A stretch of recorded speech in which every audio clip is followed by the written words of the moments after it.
The Houthis unleashed a second attack on Saudi-linked targets in a single day, widening the threat to the kingdom's energy and security infrastructure.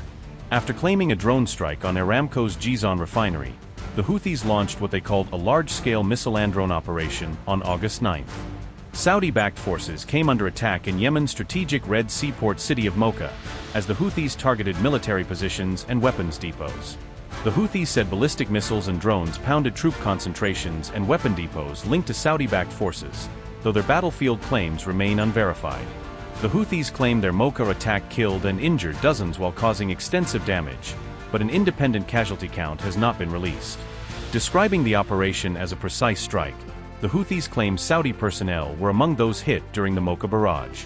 The latest Houthi attacks are likely to test Riyadh's new regional alliance, as Saudi Arabia faces simultaneous threats to its territory and allied forces in Yemen.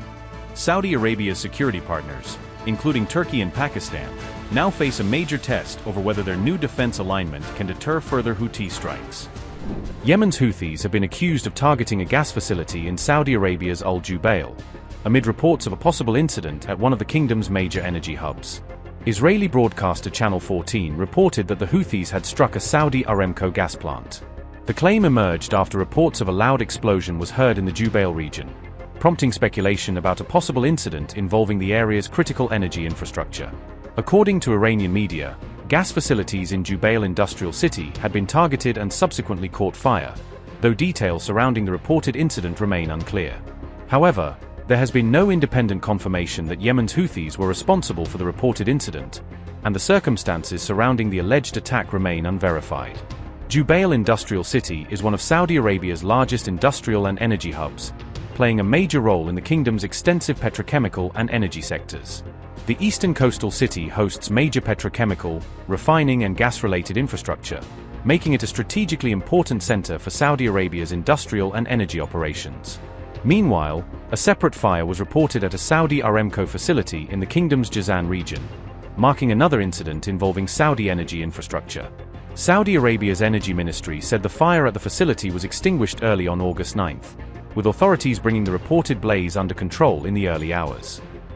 Saudi Arabia's energy ministry statement read, and I quote, "Industrial security firefighting teams affiliated with Saudi Aramco extinguished a fire that broke out at dawn today, Sunday, corresponding to 26/2/14/48 AH, in one of the facilities belonging to the Saudi Aramco refinery in Jizan, with no injuries. The competent authorities are completing the necessary procedures to deal with the incident." Unquote. Saudi Arabia's energy ministry did not provide further details on what caused the fire at the facility in the Jizan region, leaving the circumstances surrounding the incident unclear. However, Yemen's Houthis have claimed responsibility for the attack on a Saudi Aramco facility in the Jizan region, adding another layer to the reports of incidents involving Saudi energy infrastructure. Yemeni Armed Forces spokesman Yahya Saree said that a drone was used to target the oil facility. Saree said the operation was carried out in response to what the Houthis described as Saudi drone incursions into Yemeni airspace over the provinces of Sada and Hajjah. There is also no confirmation that the Jizan fire was connected in any way to the reported incident in Jubail, with authorities yet to establish any link between the two events. However, the timing of the incidents has raised fresh questions over the security of Saudi Arabia's critical energy infrastructure, particularly amid heightened regional tensions.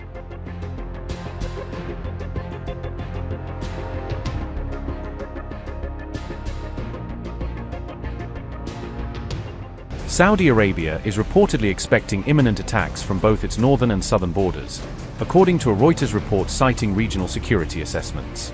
Intelligence shared by Saudi Arabia, the United States and other Gulf nations has reportedly warned of possible coordinated attacks against the kingdom in the near future. The reported attacks could be carried out by Yemen's Houthis and Iraqi militias believed to be backed by Iran's Islamic Revolutionary Guard Corps, according to officials.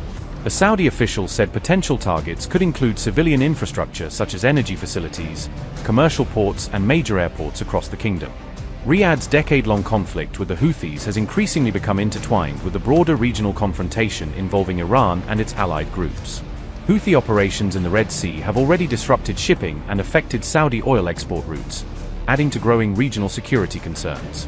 Despite the security threats, a Saudi official said Riyadh continues to support de-escalation efforts and remains committed to pursuing a negotiated settlement with Iran.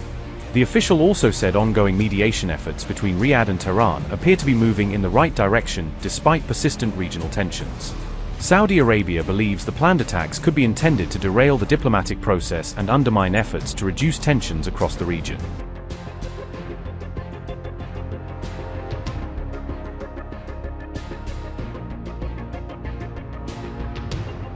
Iranian Foreign Minister Abbas Araghchi responded to the new Mecca defense agreement by calling for greater unity among Muslim nations.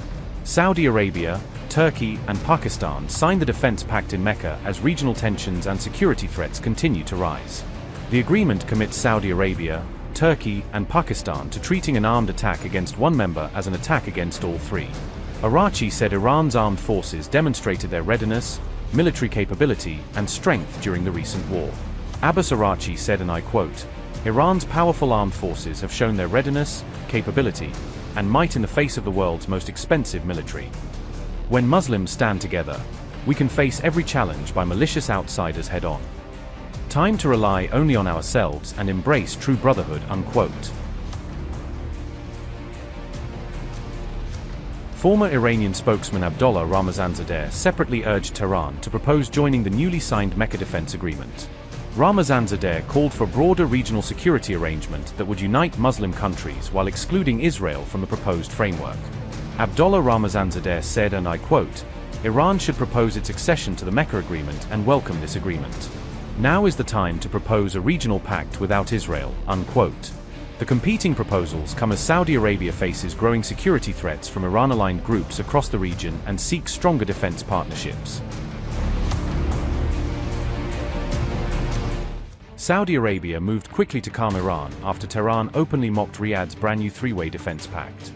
On August 7th, Saudi Arabia clarified that this new defense pact carries absolutely no nuclear or hidden military agenda.